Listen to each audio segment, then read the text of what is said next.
Thank you very much for that, Rima. Let's now invite our guest. We have Apurva Prasad, the research analyst of IT Sector at HDFC Securities, joining us. Apurva, good morning.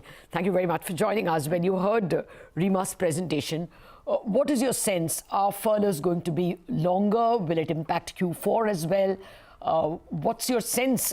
Is the street still overestimating the Q3 numbers? So growth is certainly moderating. If you're looking at how the growth trajectory is going to be, from a peak of 18-19% that the companies did about in FY22, it comes off to 13.5% growth rate, and that comes off to about 8.5% growth for FY24. So there is that moderation. The furlough impact is higher. The context also is that the impact was not as high, last time around, which is why you had much stronger Q3. So it's to that extent it is normalizing, and which is what we're talking about. So we do see growth normalizing, and so is the case for valuation. So valuations are also trending downwards. They're off from 3 standard deviation or over 3 standard deviation, now more like 1 standard deviation. That's sort of where it stands. So the macro backdrop is obviously added to the uncertainty element. And the way you look at it, typically the businesses have about 80% visibility onto revenue and growth for next year. So that number is currently tracking a lot lower. The companies that have indicated that if typically you would have 80% visibility for the year ahead, it's running probably more like 70% visibility. So that's the level of uncertainty that one's looking at. However, despite that, if you look from what's happened on the operational side, because of this lead lag factor between growth moderation and the impact on cost of delivery, which has been normalizing, what it's going to do is the operational improvement is going to improve the profit growth trajectory. So if you look at profit growth, how that played out for FY23 and what that does in FY24, that's going to go back to double digits. So I think that's the positive thing in it. Apurva, do you expect companies to kind of meaningfully shift when they report and then we hear the commentary, etc.?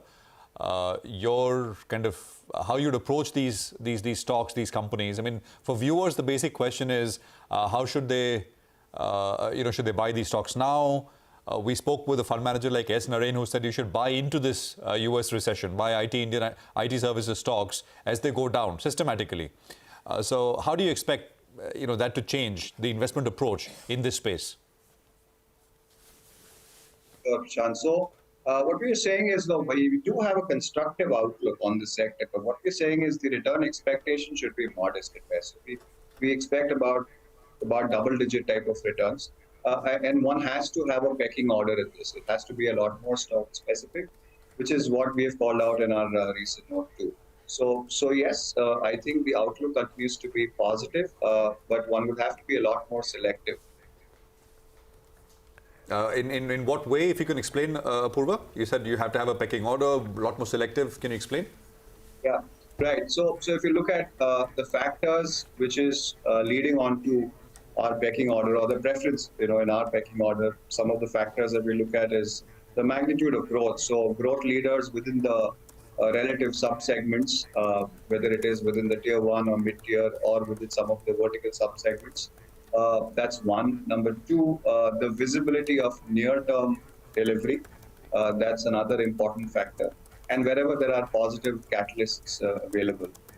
So these are some of the factors, and I think if I look at which other companies that tick some of the boxes here, within the tier 1 IT, we do prefer Infosys. And within the mid-tier companies, we prefer Persistent Systems. Okay. You expect margins to be better since attrition is down? Yes, Lata, so that's happening. So like I was saying earlier, the lead lag between growth moderating and cost coming up. So take, for example, subcontracting, that number which had shot up significantly in a high demand environment, that is coming off. So the scope for that to improve exists, and you're behind that wage hike period. And so I think a lot of levers are there in the market. That's what's going to propel the profit growth. The profit growth from an FY24 standpoint is actually a lot better than FY. Okay. And now, you answered Prashant in detail, but are we at least towards the end of the IT down cycle?